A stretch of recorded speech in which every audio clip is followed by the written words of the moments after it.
Both you guys, quiet, please.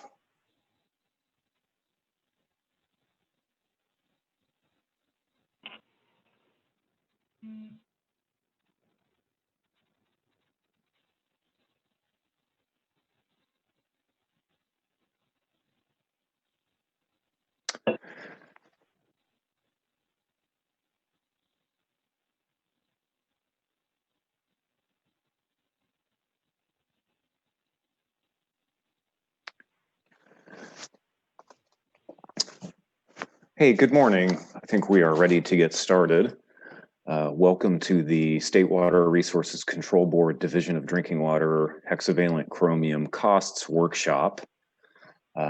We are going to begin with two presentations, one from Mark Bartson, who is the Division of Drinking Water Technical Operations Section Chief, and the other from Bethany Robinson, who is a Water Resources Control Engineer with the DDW Reg unit. You know, it seems like actually we're going to wait for a few folks to join the meeting, so maybe we'll hit pause and give it just a couple minutes and then come back and get started.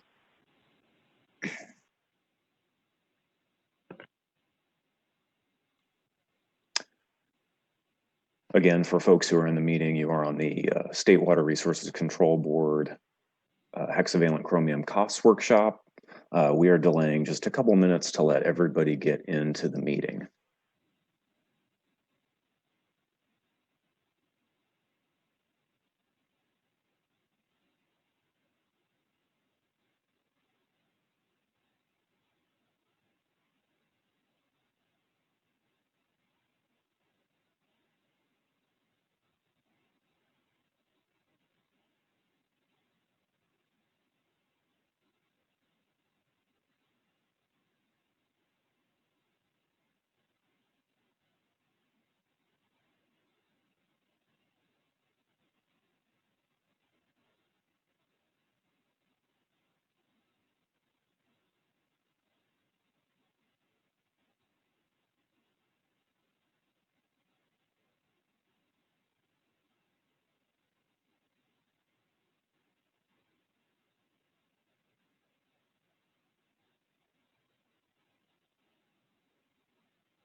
Hey, good morning.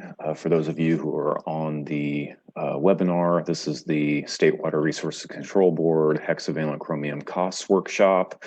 We are still waiting a couple minutes to ensure that all individuals that want to join the meeting are able to join. So we'll probably start in just a couple minutes.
Okay, good morning again.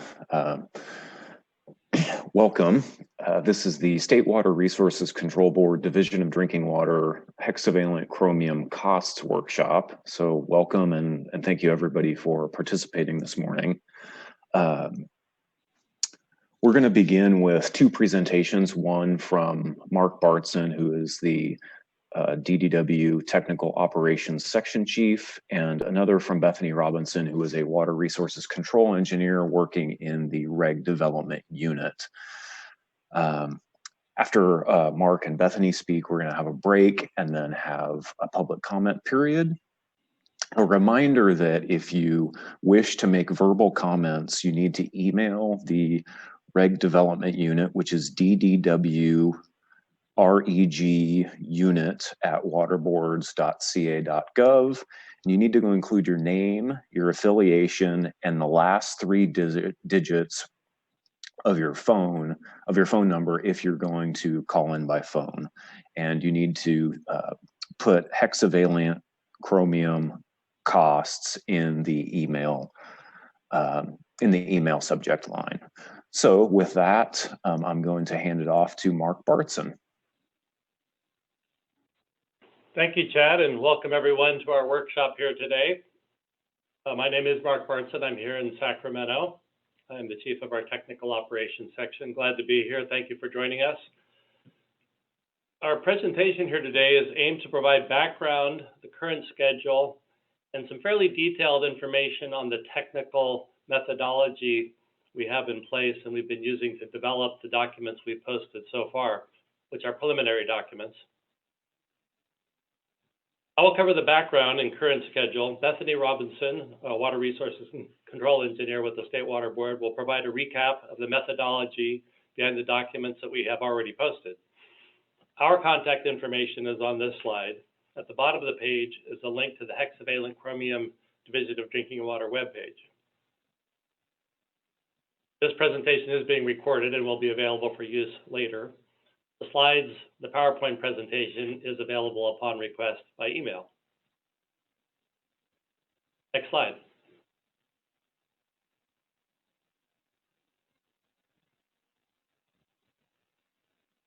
So first I want to talk a little bit about the overall timeline for the development of the maximum contaminant level for hexavalent chromium, give you a recap of the current status. In April of this year, we conducted an economic feasibility workshop via Zoom. We received a number of comments, written comments and oral comments at the workshop itself. My staff and I have read all of those comments, and we will use them in the development of our further rulemaking. So here we are in December with this cost estimating methodologies. We wanted to have this step in the process to give folks a chance to have a deeper understanding of some of the methodology we are using this time. So that's why you're here today. We anticipate in spring of 2021 issuing a notice of proposed rulemaking for that maximum contaminant level for hexavalent chromium. There would be a public comment period, workshops, and a board hearing to follow, of course, as part of the Administrative Procedures Act process. In early 2022, we project to have the maximum contaminant level for hexavalent chromium in effect. Next slide. So again, a couple more words on the April 2020 Economic Feasibility Workshop we held. The white paper that was the focus of that workshop is available at this link. You can find it by Googling on our website as well. There's a webcast of the workshop available on the State Water Board YouTube channel. The link is here. You should be able to find it by going to the State Water Board channel and doing a search. And as I mentioned, the written comments and the oral comments provided at the workshop have been considered and are being considered by staff and were provided to the board members. Next slide. I want to give you a few notes on today's workshops to kind of manage expectations. First of all, as I mentioned, the webcast will be available for review on the State Water Board YouTube channel. The presentation is available upon request to the email provided. Today's workshop is focused on the methodologies used to generate the preliminary cost numbers. Comments and questions related to other issues besides costs and methodologies will be noted, but not addressed today. And please provide comments, written comments on the costs and the methodologies by December 31st. There will be opportunities to comment on the regulation package in spring during the formal comment period. Next slide. I wanted to mention the statutory requirement we have in developing an MCL. The Health and Safety Code requires that the State Water Board establish primary drinking water standards related to public health, including maximum contaminant levels, at levels as close to the public health goal as is technologically and economically feasible, while placing primary emphasis on the protection of public health.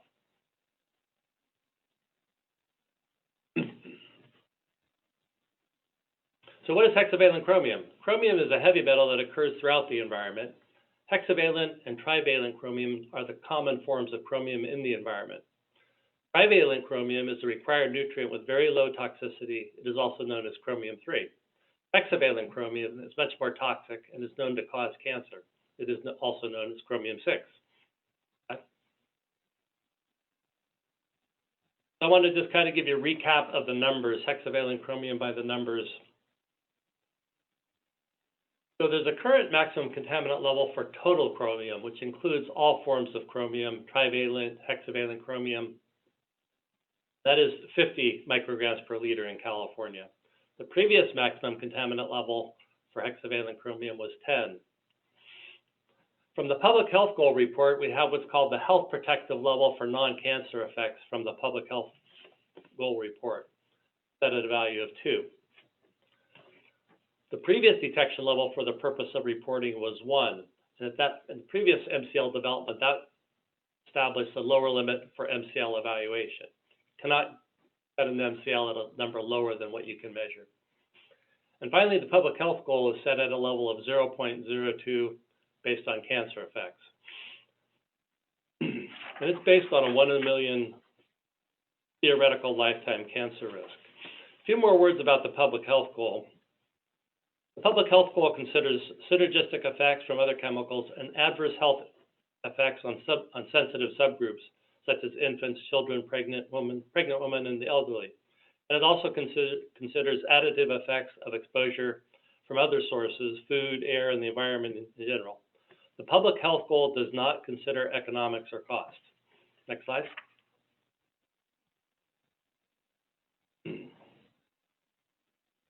I wanted to say a little bit about the types of public water systems. You'll notice in the information we posted that we break the methodology breaks costs and impacts down in basically between the community and the non-transient, non-community types of public water systems.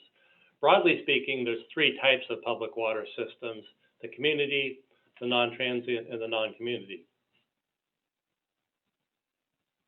also known as the transient non-community.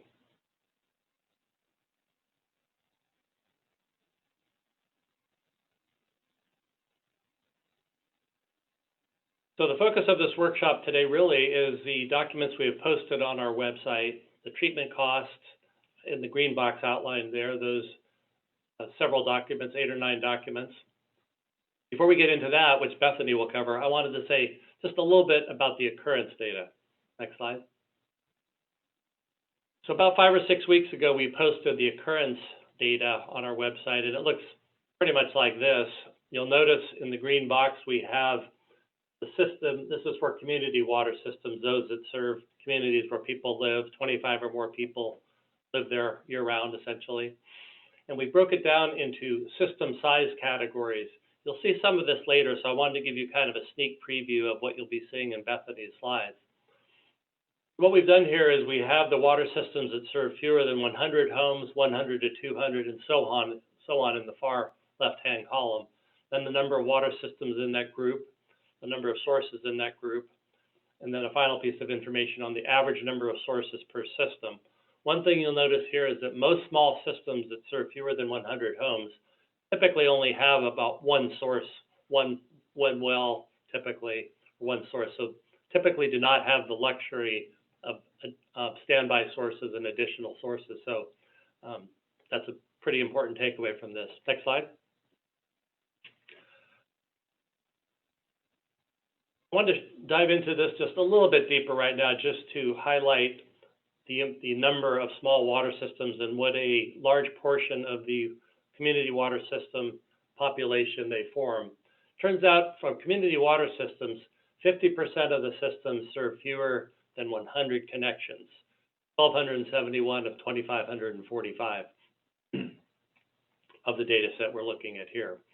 There's actually a total of about 2,900 community systems, but of the data in this particular data set, which is representative, about half are less than 100 connections. So economy of scale is an issue that Bethany will be touching upon, and you see that play out throughout our numbers. Water treatment gets very expensive for small systems. There's fewer customers to share the cost, and that plays out in all the numbers you'll see today. Next slide. We always want to make sure we mention, especially as it relates to small systems, that there's alternatives to treatment. For small systems, water treatment facilities are a pretty heavy burden to operate, sophisticated treatment especially. So we determine the cost as if all systems will install treatment, but we realize, and we certainly hope, that not all systems will install centralized treatment. There's typically better non-treatment alternatives that just have to be considered. Consolidation of one or more water systems, adjacent water systems, regionalization where the management is shared across the region with a larger rate base, and of course developing a new source. So there are alternatives that should be evaluated and are typically the better way to go than treatment. Next slide. I also wanted to mention some of the factors we use that we evaluate in the MCL development related to today. So there's the health effects, there's the public health goal and the health protective levels, carcinogenic effects and the non-carcinogenic effects in the public health goal. Our ability to detect and quantify the detection level for reporting. There's the occurrence data from groundwater and surface water. Treatability, treatment costs and variables, best available technology. So in Bethany's presentation coming up in a few minutes, she'll be focusing on treatability, treatment costs and variables, and our methodology in carrying that out. Next slide. I also want to mention additional information that we have now compared to in 2012 and 13 when we developed the previous MCL. First of all, occurrence data. We have a more complete data set compared to 2012. Second, we have cost and performance information from full-scale treatment systems. Third, there's other treatment technologies that are available, though not necessarily at full scale yet.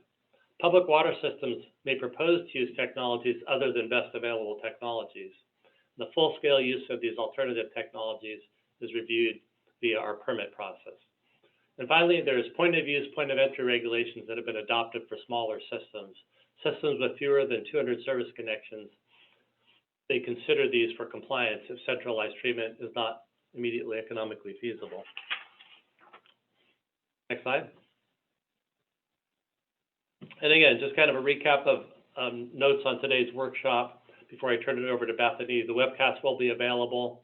Presentation is available upon request, and everything listed here. So with that, I want to turn this over to Bethany Robinson, who is a water resource control engineer with our regulatory development unit. She has been developing these numbers and leading our team, and will lead our team the rest of the way as we move from preliminary numbers, which these are, to our final data set and the more full package that you'll see in our notice of proposed rulemaking. And with that, I'll turn it over to Bethany. Bethany. Hello, can you hear me? Yes. Okay. So this is the workshop on the hexavalent chromium treatment cost estimates. And we're going to be doing the same workshop tomorrow on the 9th. So I just want to recap this slide that Mark showed. We have all of the sources that I'm going to be talking about posted online. So if hopefully some of you have had a chance to review those, or if you'd like to take a closer look at some of the tables I'm going to go over, this is the place to get those tables. So in this presentation, first we're going to go over the purpose of this workshop, then an introduction, the assumptions that we use for these cost estimates, the data and the data sources, the equations we develop from that data, the methods, and then the results, which are going to go over both sources affected and costs. So the purposes, we want to present the treatment cost information that we posted online, and we also want to be able to provide context for it. We want to be as transparent as possible with the calculations we're going to use for the regulations. And we also want to get public input on those calculations and those methods. If you guys think you have a better way to do this, we want to hear about it. That's fantastic. So quick introduction to water systems so we're all on the same page. So here we have a source. A system is going to have at least one source. It may have a treatment facility, and we're going to be talking a lot about treatment facilities, and then it will serve some number of service connections. I'm going to be using these terms over and over again, so I want to make sure that we're all clear on what they mean. And there are going to be several factors that affect the costs, especially with these calculations. So those factors are the total volume of water that a system treats, the water used per person per day, and this is especially important if we don't have the actual total volume of water that a system treats. We're going to be estimating it with a per person per day estimate. And then the total number of active sources in a system, the number of active sources that are impacted or contaminated with hexavalent chromium, and then the number of service connections that system treats. So here we have a water system with 3 sources, and if one of them was contaminated with hexavalent chromium, then they would need to install a treatment facility. However, the other 2 sources don't need to be treated. They would still, under our assumptions, the water would still be delivered directly to the service connections. So the way we break this down, because now the water is being split up, we are assuming that everything is broken down proportionally. So that means that 2/3 of the sources that are not treated will be serving 2/3 of the service connections, which in this case is 200, and that the one treated source will be serving 100 service connections. So this is a little example showing that we are going to assume that all of the sources are producing the same amount of water, and then it's all divided up evenly among the service connections. So a little bit about economies of scale. Economies of scale is defined as a savings in costs gained by an increased level of production. And with water treatment, economies of scale can be very significant. Smaller treatment systems are going to cost more per unit of water, and larger treatment systems are going to cost less per unit of water. And this is really just because of the very large capital investment that has to be made when you build a treatment facility. So a little real-world example, there are some complexities that we don't consider in these estimates. So for instance, in this little system here where we have 2 sources, one of them is contaminated with hexavalent chromium. There could be other kinds of water pollution that would make certain kinds of treatment infeasible, or you would need other kinds of treatments, and we're not looking at that. Maybe this system has an intertie with another system, and they say, we don't want to treat, we'd rather just buy clean water. They can also do that. There's also the possibility that they could blend their contaminated source with their clean source and make sure that their treated or their delivered water is under the MCL. Or if this source is at the end of its life or not producing very much water, they could decide it's a better idea to take it offline and to get their water from somewhere else. So there are lots of options that these systems have in the real world that we're not considering here. We are assuming that if a source is contaminated, that it will need a treatment facility, and that treatment facility will need to be built and incur all of these expenses. So a quick look at health effects. So we have here the pHG, which is at 0.02 micrograms per liter, and each of the potential MCLs that we're considering in this analysis, which are 1, 2, 5, 10, 15, 20, and 25. And you can see the corresponding lifetime cancer risk on the right. Now for our pHG, this is set at 1 in 1 million. And what lifetime cancer risk means is that if you drink 2 liters of this water a day for 70 years, you then have a 1 in a million chance of getting cancer from it. So you can see that this goes all the way down to a 1 in 800 when we come down to 25 micrograms per liter. And again, this table is included in the resources that we released online.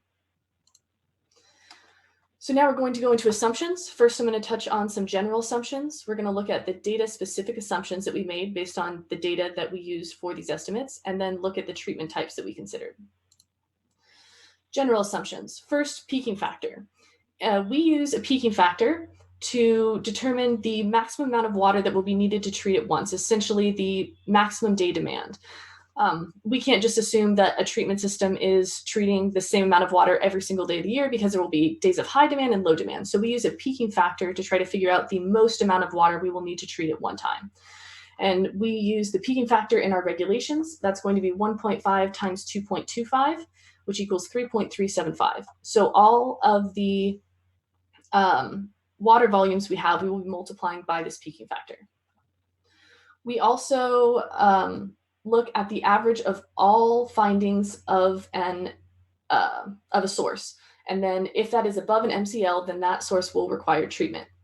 And any source that requires treatment needs its own plant, which incurs both capital costs and operation and maintenance costs. We also assume that the treated water will be at 80% of the proposed MCL. So this means that if the MCL is at 10 micrograms per liter, we're assuming that the treated water is at 8 micrograms per liter. We're assuming that our water quality data provides a sufficient starting basis for this cost analysis, and that we can get water production from the EAR. So this is one of the things that we did different this time around, is we looked at the 2018 and 2017 EAR for water production for each of these systems. And if it was available, we used it, preferably 2018. And if it was not available, then we calculated it using 175 gallons per person per day. And this is slightly higher than what we've done in the past. We used to use 150 gallons per person per day, but we found that that was a slight underestimation. So one of our engineers informed us it'd be better to use 179 gallons. The operation and maintenance cost adjustments. So we are adjusting these costs after they are calculated down, first by 20% to account for a lower changeout trigger. So like I said before, we are assuming that the treated water is 80% of the MCL. This is a reduction in 20% to account for the fact that we're changing out the resin a little bit more often so that we don't accidentally violate an MCL. And then we're also adjusting these downwards by the peaking factor because we multiply the entire water production by the peaking factor, but the operation and maintenance costs are based on volume of water treated. So we're going to divide it by the peaking factor to get that average amount of water treated. Next, we are going to assume that all divisible system characteristics are evenly distributed among active sources. And this is a little bit what I went over with before with the system with 3 sources and 300 service connections. We're assuming that the water is produced evenly in those 3 sources, that it's divided up evenly among the service connections. Sources with a design flow below a minimum will instead be at the minimum. And I'm going to go over this a little bit more in a couple of slides. We excluded land costs, and we are excluding monitoring costs from this analysis. We will still calculate monitoring costs for the regulation, but they're not included in this presentation or the costs we released online. So some data-specific assumptions. First, we got some of our data from Hazen and Sawyer 2013, and then the rest from the Water Research Foundation 2014. For the Hazen and Sawyer data, they assumed because it was for a specific location that they had volatile organic chemicals, VOCs, and that they installed treatment to treat those. We are not assuming that the water has volatile organic compounds in general, and we are excluding that treatment that they included in their estimates. They also included analytical costs, that would be monitoring costs, in their operation and maintenance costs, so we excluded those because those are going to be done separately. For the Water Research Foundation costs, they had 2 options. One was that waste brine was hauled off site, and another was that it was discharged to a sewer. Because not all systems have access to a sewer, we assume that it would need to be hauled off site, which incurs slightly higher operation and maintenance costs. So we've gone over the purpose, the introduction, and the assumptions, and now we're going to go into the data. So here are the 2 data sources that we got all of our data from. One is the Glendale Water and Power Phase 3 demonstration study for RCF and weak-base anion exchange costs. And here's the link. And the Water Research Foundation is report number 4450 is a really easy way to go find that. Appendix A is where all of these costs came from. And again, this information is posted online. So here are all of the different treatment types we considered. We looked at 2 types of ion exchange, that would be weak base anion exchange and strong base anion exchange, WBA and SBA from now on. We looked at reduction coagulation filtration, RCF for short, and we looked at several variations of RCF. So we looked at it with a granular media filter, with vacuum microfiltration, and with pressure microfiltration. And there are some reasons for this. RCF by itself and with a granular media filter can only treat down to 5 micrograms per liter. And so this means that we can't use it for 1 or 2 micrograms per liter. However, when you add vacuum microfiltration or pressure microfiltration, RCF becomes capable of treating down to at least 1 microgram per liter. So we added those as well. You can also see in this table the minimum and maximum design flows. So I talked about this minimum before. We have 10 GPM and 100 GPM for the rest of these. And these are the minimums that the cost estimates went down to. So we have no information about systems that treat less than this amount. So for every system, if it was below this minimum, we assume that it was at this minimum. And this is one of the assumptions that is going to be raising the cost quite a bit for the smaller systems, is because we had to assume that it was the design flow was higher than it actually is. And then we have an upper bound for the polynomial equations. So in a couple slides, we're going to see that we have 2 sets of equations, some polynomial best fit and some linear equations. And they're going to be, these are the transitions between the 2. So if it's below this maximum number, we will be using the polynomial equations. And if it's above this, we're going to be using the linear equations. So here's the cost data. This is all posted online as well. So I just want to go over it pretty quickly here. We see, like I said before, the RCF and the RCF with granular media filter are only able to treat down to 5. So we see the first cost numbers for that over in the 5 MCL. And then we see that RCF with vacuum and pressure microfiltration can treat down to 1 MCL or 1 microgram per liter. And that the strong base anion exchange down at the bottom, we only have costs for 1 microgram per liter. And this is because this treatment treats down to 1 microgram per liter. So when we looked at higher MCLs, we just used the same costs for those higher MCLs. You may also notice in the top here that we don't have columns for 15 and 20 micrograms per liter. And this is because this is the actual cost data that came from our sources, and those sources didn't look in particular at 15 and 20 micrograms per liter. So when we're going to be looking at those levels, we're going to be interpolating between these two amounts. So a quick look at these equations. I'm not going to go over the equations in depth. These are posted online. However, I do want to point out the different columns. So we have two columns of capital cost equations. We have our best fit on the left, and then our linear equations.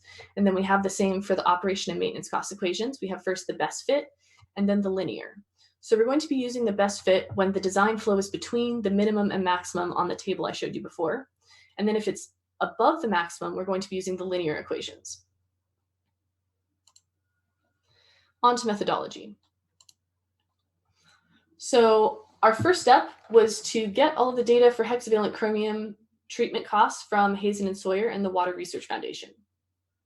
Then we created a set of best fit equations and a set of linear equations from that data directly. So in the table I just showed you with all the data, if you put that in Excel and you hit trend line, linear, you're going to get our equations. And if you click polynomial, you will also get our equations. They're directly from that data. Then we obtained all of our data, our finding data on the hexavalent chromium from January 14, 2014 to May 12, 2020. That was all of the findings reported by all of the sources in California. And then we updated that information for specific sources based on DDW district feedback. So when we sent out our all of our data to the district, some of them said, hey, this one number is wrong, this other number needs to be fixed. And all of those changes are listed in the methodology and assumptions document online. Next, we remove the wholesalers from these preliminary estimates. We're going to be looking at wholesalers, but it takes a little bit more time to try to figure out all of the flow paths between those, so that's going to be released later. And we separated the community water systems from the NTNC water systems. So this is really important because the community water systems tend to serve service connections with fewer people. So this would be households where you have maybe 3, 4, 5 people per household. However, NTNC water systems are places like schools or parks or prisons. So they usually have 1 or 2 service connections and they're serving hundreds of people. So comparing these two types of systems on a per service connection basis doesn't really work. Next, we averaged all of the hexavalent chromium findings for each source. And then if this value was above a potential MCL, then we would consider that source to need treatment for that MCL. We estimated the amount of water treated by each source, which was found either by the EAR or we estimated it with 179 gallons per person per day. To determine the amount of water used by each source, so going one slide back, that was the amount of water used by the system. To determine the amount of water used by each source, we divide it by the number of active sources. So just like I said, if we have 3 sources, then each source is assumed to be producing 1/3 of the water. And so that's why the number of active sources can be important for the cost equations, is because we use it to determine the amount of water each source treats. So if the water production of a single source is greater than 10,000 gallons per minute, from the EAR data, then we assume that a data error has occurred, and we instead calculated it with 179 gallons per person per day. We calculated the design flow by multiplying the water production by the peaking factor. And then the design flow in gallons per minute is used in the treatment cost equations I showed you before as X. Then we make the O&M cost adjustments that I talked about before. We multiply by 1.2 to account for that 20% lower resin changeout trigger. And then we divide by 3.375, which is our peaking factor. And then we can annualize capital costs with an amortization factor representing 20 years at 7%, which is 0.0944. Okay, so now we've gone over data, equations, and methods, and we're on to results. In the results section, we're going to go over the sources affected, the population affected for the community systems, and then the total annual and monthly costs. So I'm going to revisit this table real fast that Mark showed of our occurrence that's posted online. And I really just want to focus on these sizes that we're looking at, these categories.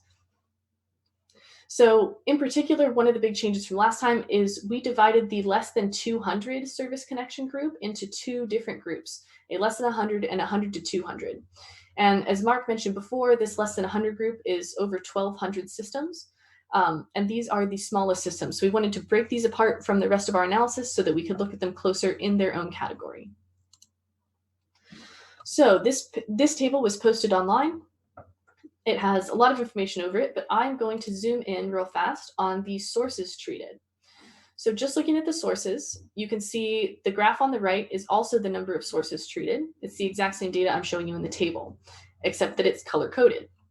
So we have the red on the bottom being the smallest category of systems, the less than 100 service connections, all the way up to this orange, which is the greater than 10,000 service connections. And you can see the total as we step down from MCL, the 1 microgram to 2, to 5 to 10, 15, 20, 25. You can see visually how many systems we're talking about being affected. How many sources we're talking about being affected. And that ranges all the way from 31 total to over 2,600 at 1 microgram per liter. Here's a zoomed in version of this plot so we could see it a little bit closer. You could see that the 100 to 200 service connection color, this green, doesn't take up a large proportion, and that the blue, the dark blue, 200 to 1,000 is actually a relatively small portion compared to how big that category is. We see a lot of sources in the greater than 10,000 and quite a few in the less than 100. For the community water systems again, let's look at population this time. So we're going to have a zoomed in version of these graphs in a second. So if you can't read them, don't worry. We're going to just look at the population. So at a MCL of 1 microgram per liter, we see that there are almost 13 million people that would have treated water. All the way down to 25 micrograms per liter, we have over 87,000 people. And that most of the people are in the service connection greater than 10,000 range. 11 of the 13 million are in this category for the MCL of 1. And down here, all the way in the less than 100 service connection people, are about 50,000 people in this, all the way down to 643 for 25 micrograms per liter. So that we could see this a bit more visually, here are these two graphs zoomed in. So here the population is on the y-axis, and on this first graph, on the x-axis, we have the potential MCL all the way from 1 to 5, all the way to 25. And each of these lines are the service connection category. So we could see this top line is the greater than 10,000 service connections category, and it's most of the people, which does make sense because those are the systems treating a lot of people. And when we move down successively to where we can't really even see the bottom couple lines.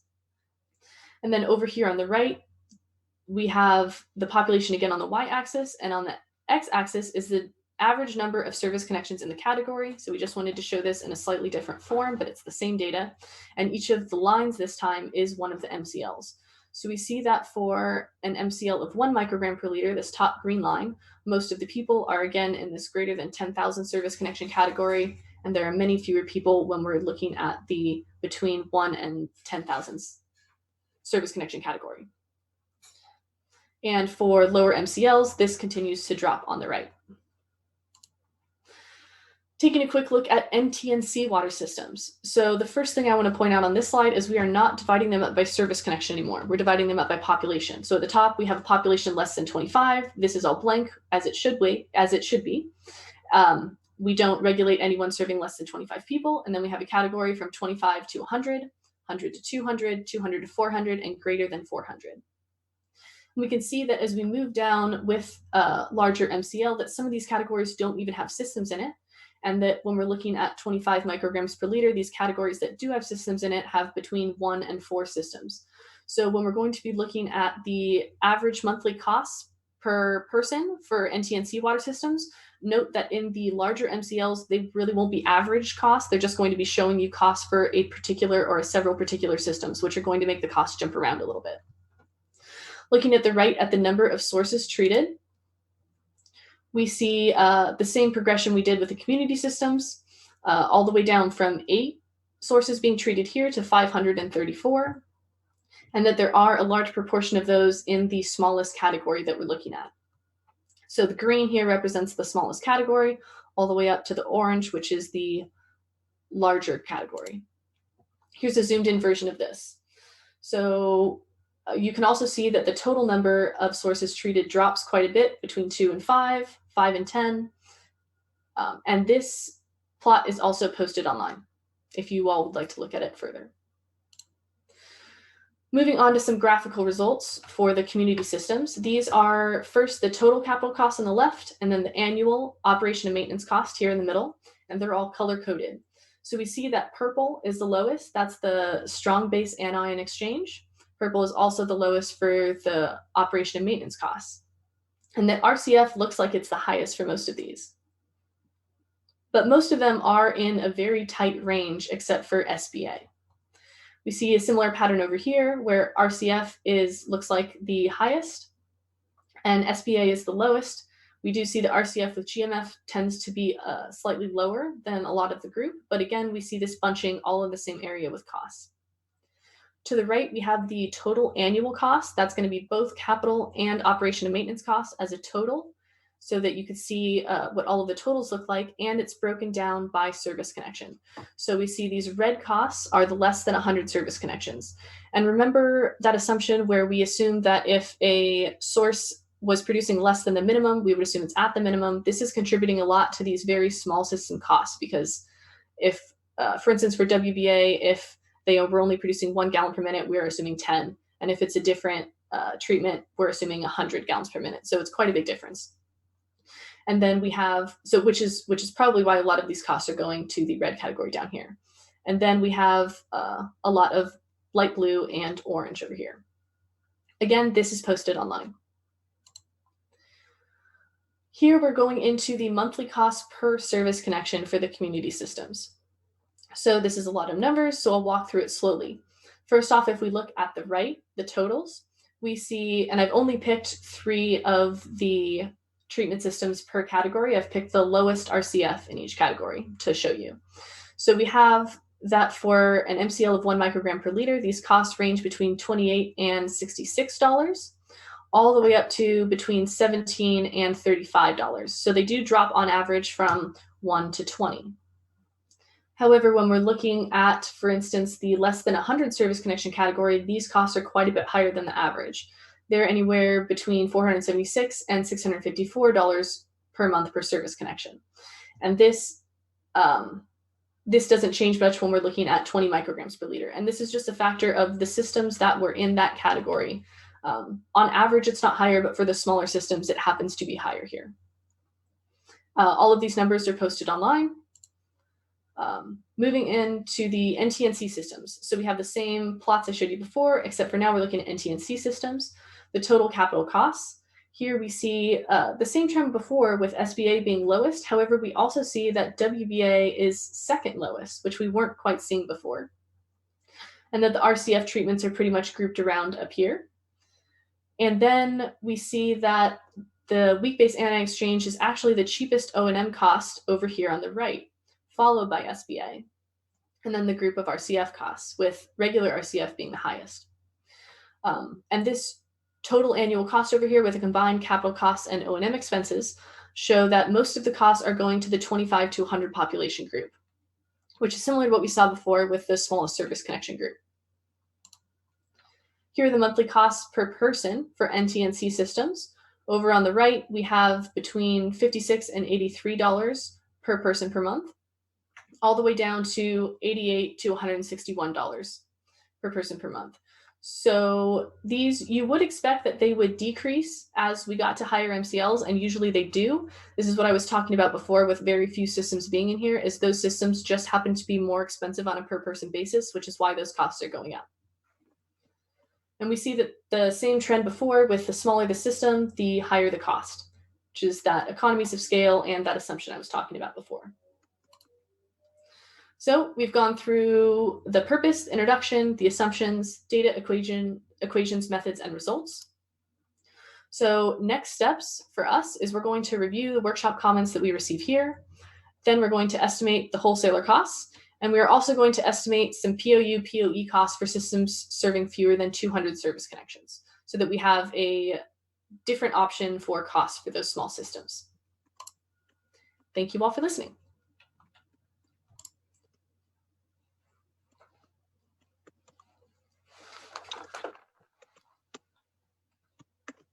Thank you, Bethany. We are going to go to a short break. So I want to thank both Mark and Bethany. We're going to do about a 10-minute break now. But first, a couple reminders for verbal comments today. You need to email the DDW reg unit at water, the DDW reg unit email address. And you need to include your name, your affiliation, and the last 3 digits of your phone number if you're going to use your phone to comment. I need to remind specifically Jerry Desmond, Trish Ray, and Ginny Duncan that if you wanted to make verbal comments today, you need to register by email.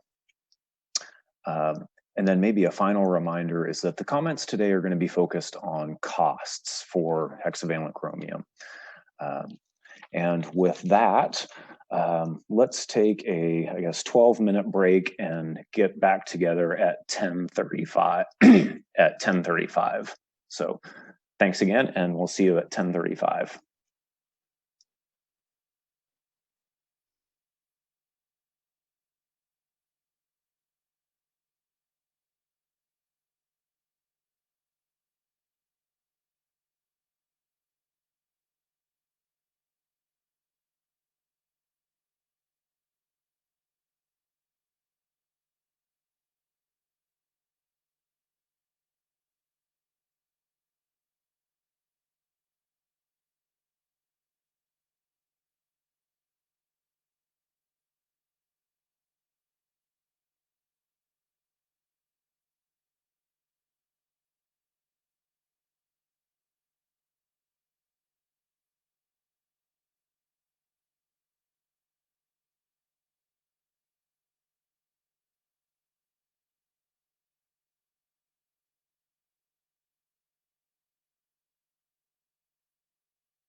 Okay, welcome everybody back from the break. We're going to move on to our public comment period. And as a reminder for our comments, we're going to limit comments to 3 minutes so that everybody can have a turn. And a reminder again that we're going to focus on costs today during this comment period. And some logistics is that if you've signed up to comment, I'm going to call your name and then unmute you and allow you to share your video if you like. And then once your comment period is over, I'll go back and mute you and unshare your video. So with that, our first comment is from Adam Quinones from ACWA. Adam, I am going to, well, it looks like, Adam, you're all ready to go. Yeah, Great. Thank you so much. Yeah, just wanted to say thank you for the presentation this morning and for scheduling 2 workshops. I think that's really great, and certainly for Aqua members, this is an issue that's very important to us. And so I'm not going to dive into the really technical. There are other people on this call who are much more expert at some of the really technical aspects of the cost assumptions that were made. But I guess my question is sort of a more global. How is this? How are the cost assumptions that were presented today different, maybe, than what was done in 2014?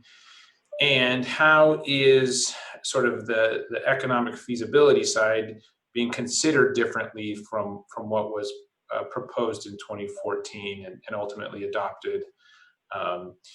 And so that's sort of the first part. And I don't know if staff, are going to get into answering today, but I think it would also be great to hear sort of the second part of, I think it's great that the state board is looking now at multiple MCLs sort of at different levels, the costs, of meeting those MCLs at those different levels. And what, I guess, my question is, how is the board going to sort of determine sort of the sweet spot and identify that the cost, versus the MCL level, what's ultimately going to drive that decision making?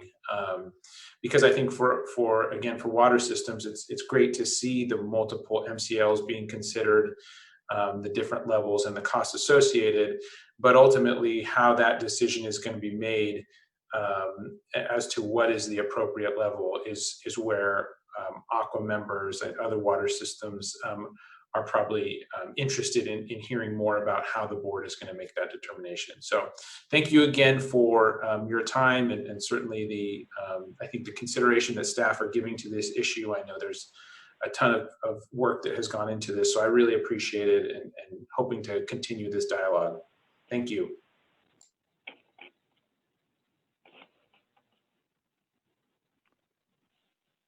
Thank you, Adam. All right, Oh, Chad, this is Mark Bartson. Can Mark, you hear me? go ahead. Yes, Mark, go ahead. To say just a brief response to part of what, to Adam's comments. Thanks, Adam, by the way. So ultimately, as you alluded to, I think that setting the MCL is a policy decision that's up to the board. And of course, it's not a strict calculation. They'll consider all the factors in the health and safety code, which for economic feasibility includes cost of compliance to public water systems, the customers, affected parties, cost per customer, and aggregate cost of compliance. So what we're showing here today and developing now are those inputs that will help the board ultimately make that decision. What we've developed so far is not major differences in how we went about it previously, but there are some differences in the methodology. We can probably make those more clear in our statement, a notice of proposed rulemaking, exactly what we're doing this time. Thank you. That's all. And also, real fast, one of the big differences in this time versus last time is we have a lot more data this time. Especially, we have a lot more occurrence data from each of the sources on which ones are contaminated and which ones aren't. So that's one of the big differences between last time and this time. Okay, great. Thank you again to Adam and then Mark and Bethany as well. So our next speaker is going to be our next commenter is going to be Lindsay Stovall from the American Chemistry Council. I think, Lindsay, you should be unmuted and ready to go. Good morning. Thank you for this opportunity to offer comments today. My name is Lindsay Stovall, and I'm here today to offer comment on behalf of the American Chemistry Council. The draft materials that were posted by the Division of Drinking Water identify the theoretical cancer and non-cancer risk at each potential MCL. The methodology and assumptions document also states that risk for a carcinogen is linear. This information is not accurate. It is based on OEHA's 2011 public health goal, which is nearly 10 years old, and does not reflect current scientific research on hexavalent chromium or application of current risk assessment methods. A vast body of scientific literature, about 40 studies, has been published since 2011 that describes the health effects related to the ingestion of hexavalent chromium in drinking water. These studies allow OEHA to replace default assumptions used in the 2011 public health goal with actual data that would greatly reduce uncertainty in the PHG risk estimates. Other government agencies, including the World Health Organization and Health Canada, have already used this science to set health protective levels for hexavalent chromium in drinking water. OEHA itself has acknowledged that the PHG needs to be updated. They announced in the fall of 2016, about 4 years ago, that it was initiating a new PHG risk assessment based on the availability of this science. OEHA's notice specifically stated that the update of the risk assessment for hexavalent chromium will include a review of the toxicology literature since the publication of the PHG in 2011, and also incorporate the application of updated risk assessment methodologies. The division made a choice to develop a brand new MCL because better information on occurrence and treatment costs is available today than in 2013. Better scientific info is also available today than in 2011. California drinking water law gives greater weight to the PHG than any other factor the division considers in developing an MCL. The division needs the best available scientific information so it does not miss the mark in setting the MCL and impose unnecessary costs on water systems and water users. This goal cannot be achieved by building a new MCL on an outdated PHG. We appreciate that the PHG is OEHA's responsibility, and I encourage the division to ask OEHA to prioritize the PHG update, and that information should be used in developing a new MCL. Thanks for the opportunity to offer these comments today.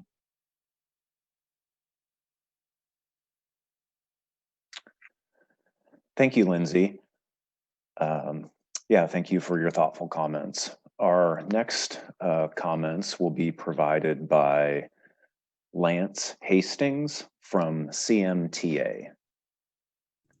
Lance, you should be all set to go. Yeah, thank you very much. Appreciate the opportunity. Again, like my other colleagues have stated at the outset, thanks for having this workshop today and tomorrow. And of course, the slide that showed the process over the next, looks like year and a half into 2022. We appreciate the opportunity. We'll also be submitting some written comments accordingly with the deadlines. One of the things that I'd like to raise is the notion of this balancing and measuring against the cost estimates and the health benefits, and making sure that whatever comes out of the State Water Board decision on this really takes into account those particular linkages rather than delink them. And we think that that data is necessary so that the board can determine actually where to set the MCL when we go forward. And as was noted earlier by your staff, the non-transient, non-community water systems, would struggle, if not go under, to have to bear those capital costs as were identified. And all of this feeds into the notion of making sure that the economic feasibility of the MCL is going to be very important for some. And in fact, it could end many of the water systems in the state because they can't afford it. And to conclude on that point, any MCL that delivers little additional public benefit, but at a very high cost, really starts to challenge our ability with the water systems to continue, impacts the ratepayers, of course, and then would likely put a big drain on the public dollars.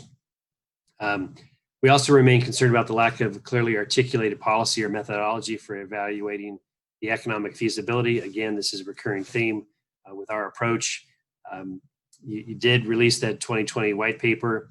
that would have a different approach for each of the MCLs. And what we're trying to do is the data charts that were shown earlier, we need to find out where we may net out with an MCL on Chrome 6.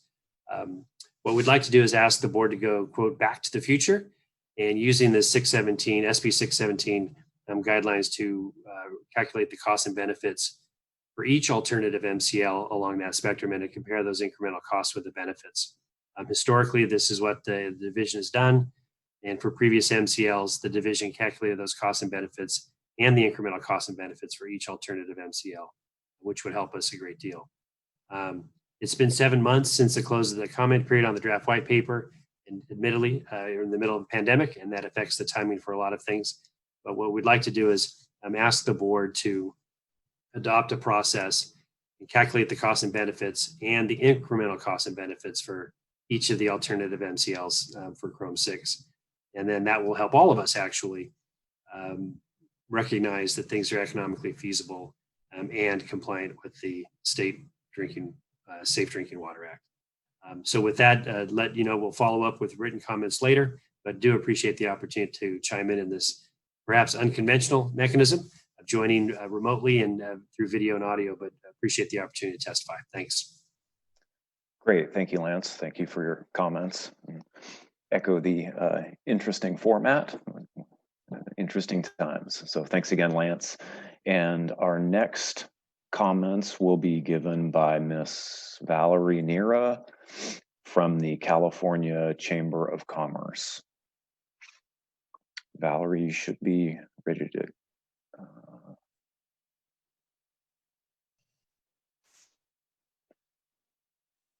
Okay, am I unmuted? Valerie, we can hear you. And if you'd like to share your video, you should be able to as well. I think I'll pass on that one, but thanks. That's fair. Go ahead, thank you. The white paper the division circulated earlier this year stated that a lower MCL results in two significant types of increased costs. The first, more water systems will exceed the MCL and need to install treatment as the MCL is lowered. And two, the costs of treatment generally go up as the MCL is lowered. Now, we agree with this statement, but note that the first set of costs is more important. As the MCL is lowered, the number of systems that need to install treatment increases sharply, which drives most of the increased costs. As the division's treatment cost information shows, at an MCL of 20 ppb, 60 water systems will need to install treatment. That number goes up to 312 systems at 10 ppb and up to 836 systems at 5 ppb. That's nearly 14 times the number of systems impacted at 20 ppb. So, and as one would expect, the total statewide cost of compliance closely tracks the number of impacted systems, increasing from $311 million at 20 ppb to $1.7 billion at 10 ppb and $4.9 billion at 5 ppb. Given the magnitude of the statewide cost, the amount of fund granting available, and the very high annual cost per connection for smaller water systems, almost $6,000 per connection, the MCLs at 5 ppb or 10 ppb do not appear to be economically feasible. And given the fact that these costs are associated with compliance for a single MCL, it seems clear that adoption of MCLs with billion-dollar price tags will not be sustainable.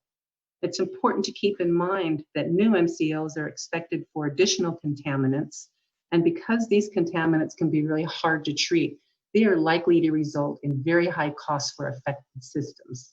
It's also important to keep in mind that California is struggling with water affordability crisis that has been made even worse by the pandemic. Now, the division's draft cost information also contains some metrics that are not very helpful for selecting MCL, particularly in light of the big picture cost. One example is the average cost for impacted systems is different MCLs. These estimates are dominated by the cost of numbers for large water systems and obscure the cost for businesses that operate their own water systems, which the Chamber is concerned about, and for small water systems throughout the state that we should be concerned about. Okay, thank you much.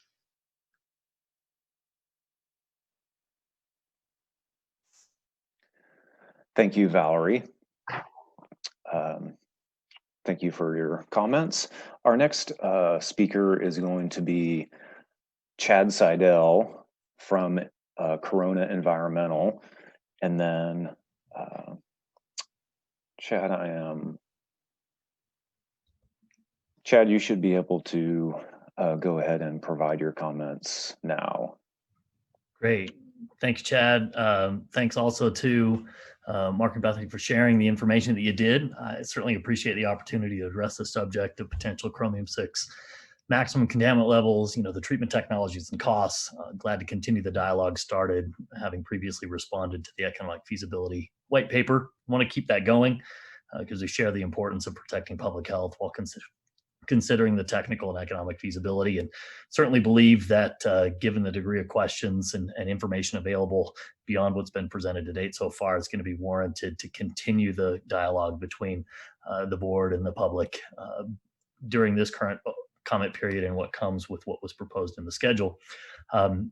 Given time, I'll focus the rest of this on a question specifically regarding occurrence treatment and then the implications for how it plays out in the rest of your process. So on the occurrence side, appreciated the board sharing the occurrence results. There's two sources noted as was shown in the website information, one under the previously shared occurrence data tables, and then those that show up in these sources, service connections and population tables. And we note that there's some subtle differences in the numbers of sources that are impacted in those two data tables that have been shared so far. For example, at a 10 microgram per liter MCL condition, there were 334 sources from community water systems and 61 non-transient, non-community water systems in the originally shared occurrence data table, whereas it was 312 and 55 sources in the more recently shared information under the sources, service connections, and population tables.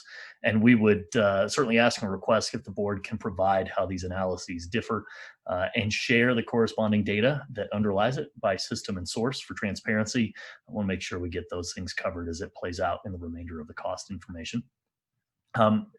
That actually raises the next point, which is the information shared to date only speaks to impacted sources, not systems. And we think it's important, like what's been shown in some of the prior analysis the board has done, that a systems-based analysis is also needed, and would request that the board please share the information about impacted systems across size categories. The last question on the occurrence information is somewhat tied to just overall data transparency, and it has the question about methodology and assumptions about the water production information from the 2018 or 2017 EAR data or per capita water usage. It simply requests that the board share that information and calculated estimated volumes of water annually by source and system. On the subject of treatment costs, we note the references used to substantiate the chromium-6 treatment technologies being the Hazen and Sawyer 2013 and Water Research Foundation 2014 references. Thanks for including those in the more recent updates of that information on the website.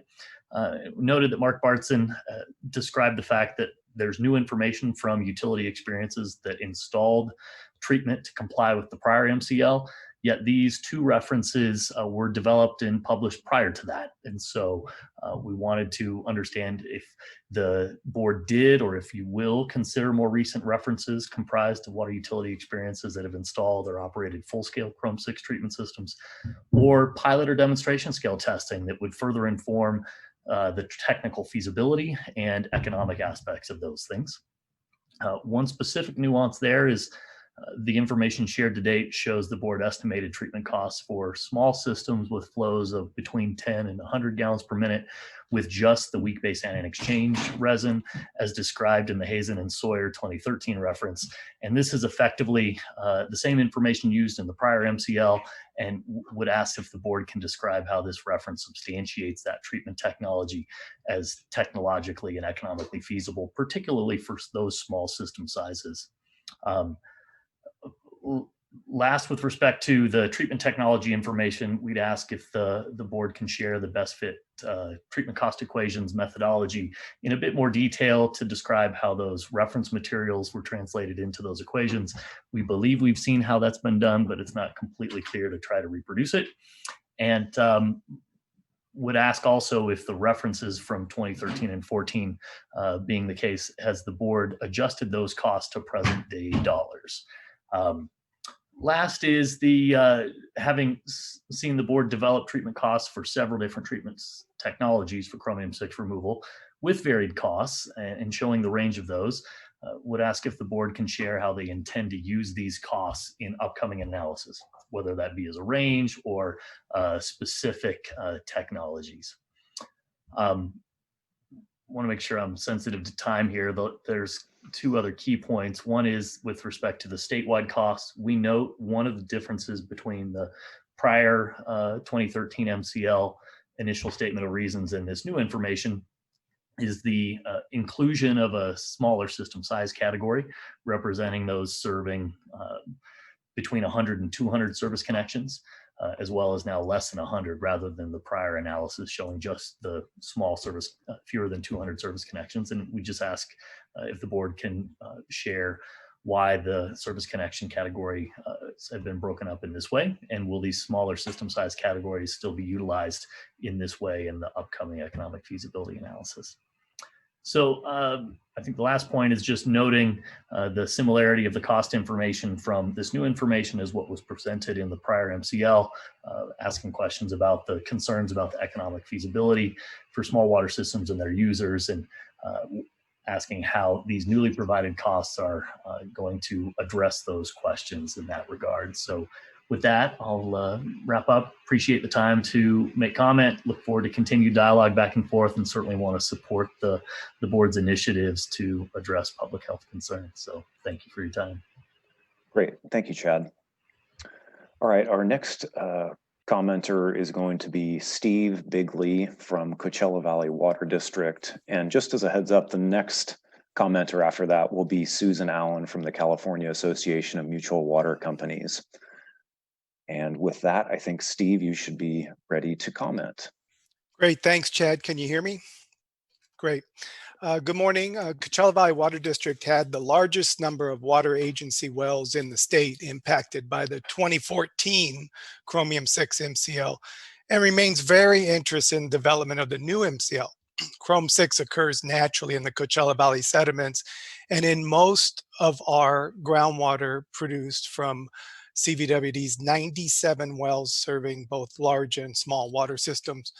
First and foremost, we're disappointed that the posted documents provide no information regarding the state's ongoing review of the Chromium-6 public health goal.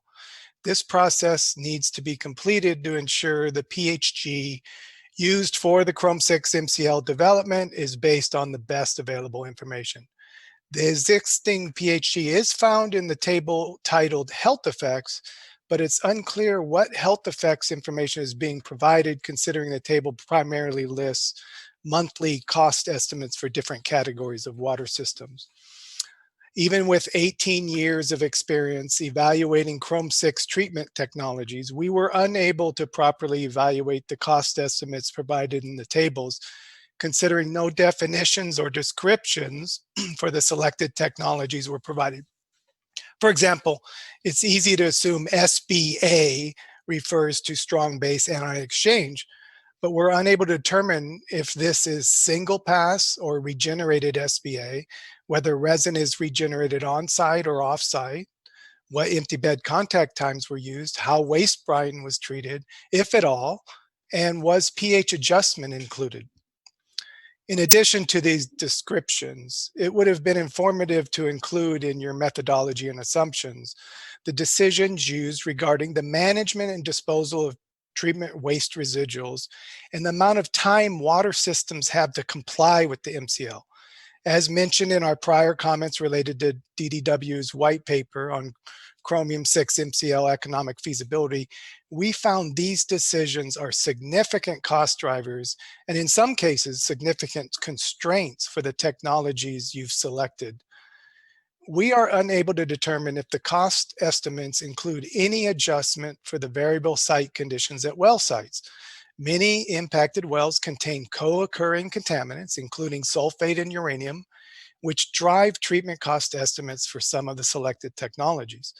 Even something as simple as the size of the well site can be a significant constraint for implementing these technologies and add significant costs for pipelines, pump stations, and land purchases. Site conditions are significant considerations for CEQA review, and cost estimates need to account for the mitigation measures, both environmental and community-driven, needed to implement these projects.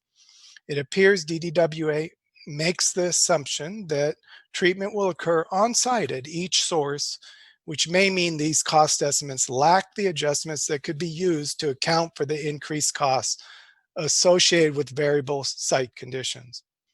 All of these items were considered by my agency in its Chrome 6 MCL compliance plan that included a guaranteed maximum price, or GMP, for capital facilities that included two of the technologies you've selected.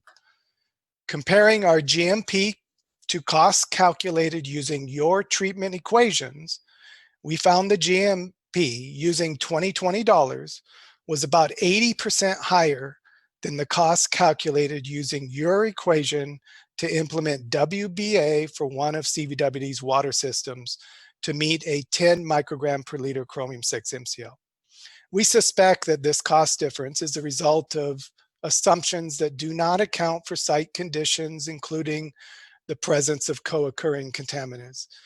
We believe DDW's estimates could benefit from a calibration process that could be achieved by working collaboratively with agencies who are able to share this type of information. This type of collaboration is not new for federal drinking water standards. As part of the development of the revised arsenic MCL, US EPA implemented the Arsenic Removal Technology Demonstration Project Program to perform real-world evaluations of conventional and innovative technologies that were particularly relevant for evaluating treatment costs for small water systems. California lacks this type of program, and the resulting information gap becomes critical when developing a Chrome 6 specific MCL that does not exist anywhere else. To fill this gap, we recommend California develop and implement a treatment technologies demonstration program to evaluate the full suite of Chrome 6 reduction treatment technologies, including stannous chloride, so that more informed cost estimates can be used when developing the new MCL. Thank you for allowing me to provide comments. Thank you, Steve. Our next commenter will be Susan Allen from the California Association of Mutual Water Companies, and following Susan will be Deborah Barr from the City of Dixon. So Susan, you should, let me,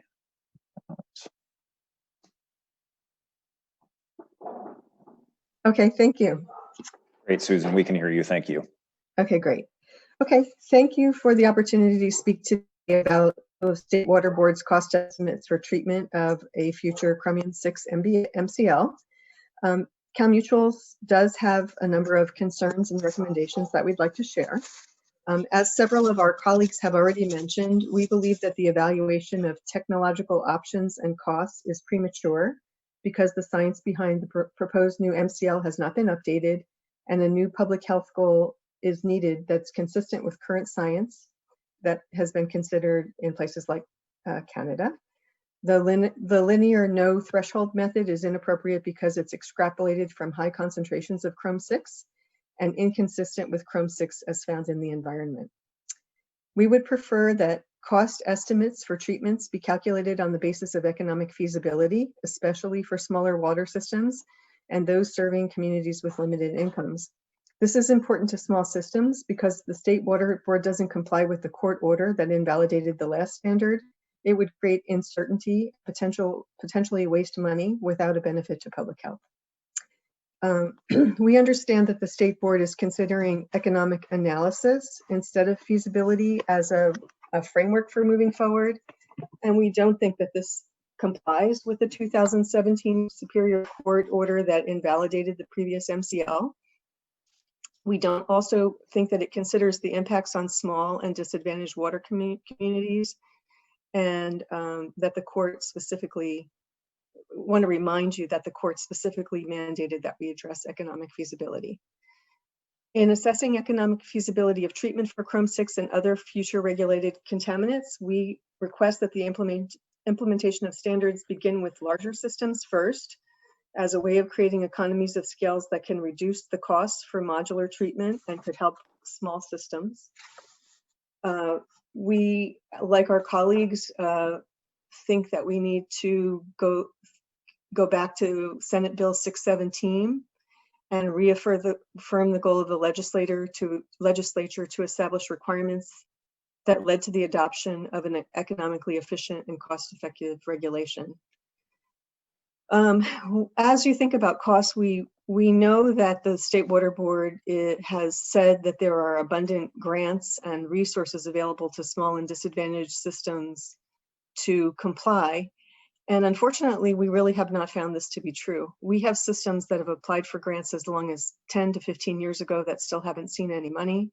And we have another large set of systems that really don't even have the resources to put a grant together. So as we think about costs, we ask that you look at resources to make the tools and grants that are available actually available to small systems. The State Board also we're pleased to hear that the State Board is thinking seriously about POU and POE devices as acceptable technologies. But as you think about that, we want you to recognize that implementation of POU and POE isn't merely a matter of technological capability. It also raises issues of liability. To date, small systems have been told that they would be liable for the appropriate use of the devices. And we would prefer to see that homeowners be allowed to own and take responsibility for their devices, that small water systems might be able to do something like annual rotating testing for performance, and that we hold the manufacturers accountable for their effectiveness, not small systems. It would be beneficial also to invest in some innovative technology to create systems for centralized monitoring and customer communication for POU and POE, and currently those technologies, as far as we know, don't exist.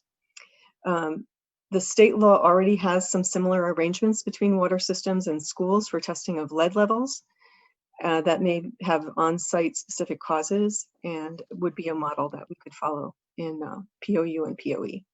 So thank you very much for letting us share our concerns and for taking them into consideration, and we'll look forward to continued engagement. Thank you, Susan. Our next commenter actually is not going to be Deborah Barr. It is going to be Michael Claiborne. Michael, sorry for putting you a little bit on the spot, but so we'll have Michael Claiborne will be the next commenter. And Michael, you should be able to provide your comment now. Great. Good morning. Michael Claiborne. I'm a senior attorney with Leadership Council for Justice and Accountability. And my comments today are in favor of moving with all urgency forward in setting a new MCL that is as protective of health as possible. In our view, that would mean setting an MCL at the detection limit. I also work with and represent Tullyville Mutual nonprofit water company. And as I'm sure many are aware, Tullyville has hexavalent chromium in its drinking water above the old MCL. Tullyville Mutual is a small community water system with 76 connections serving a severely disadvantaged community. And it supports, the mutual supports adoption of a new health protective MCL for hexavalent chromium. I'd note with respect to costs that Tullyville residents currently rely on very expensive bottled water for drinking, cooking, and brushing their teeth. So as a first point, I'd note that it's the findings with respect to per connection and per person costs at the various potential MCLs are interesting. The number of systems impacted rises as with lower MCLs as would be expected, but the cost per person and per connection for small water systems are fairly consistent regardless of the MCL. This result appears to belie the argument that the state board should set a higher MCL in effort to make the MCL more economical for any particular small water system to comply with through treatment for hexavalent chromium. Second, we strongly oppose consideration of any less protective standard for small water systems, as was mentioned earlier in comments.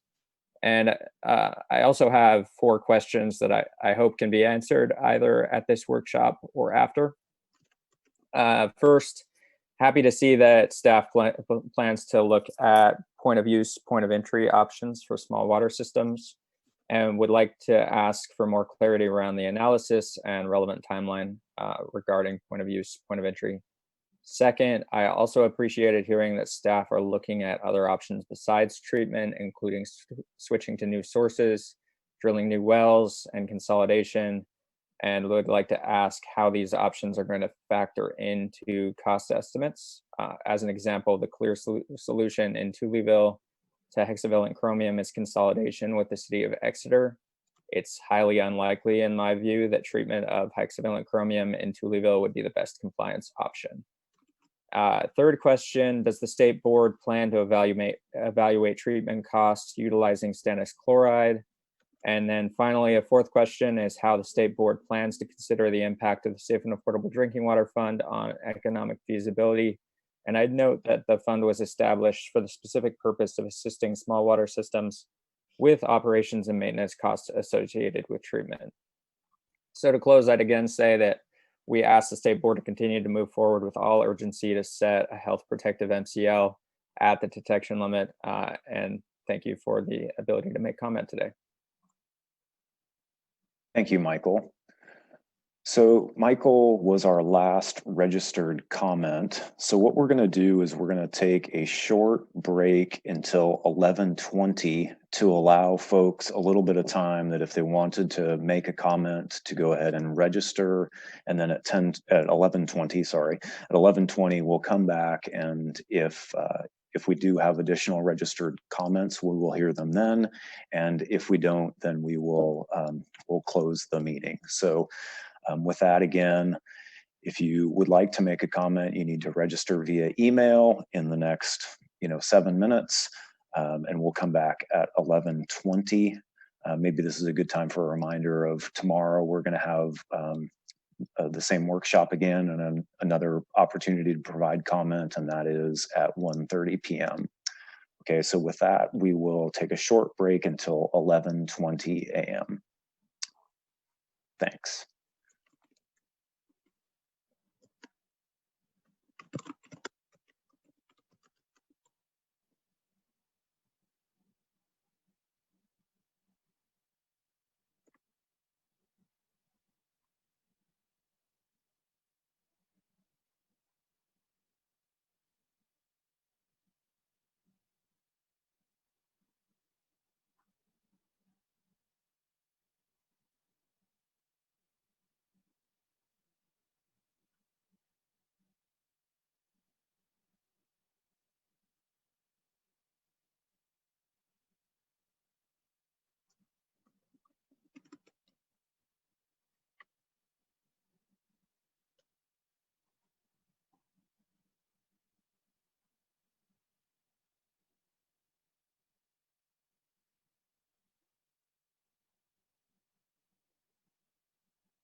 All right, good morning.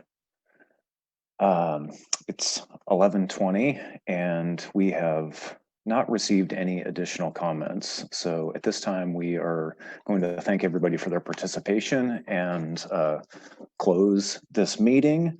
Again, thank you to all of the commenters and folks listening and watching. A reminder that you can submit written comments to commentletters@waterboards.ca.gov, and you can submit those comments until noon on December 31st. A final reminder is that tomorrow we are having another webinar, and it's at 1:30 p.m. And again, there will be public comments available then. So with that, again, another thank you, and enjoy your day.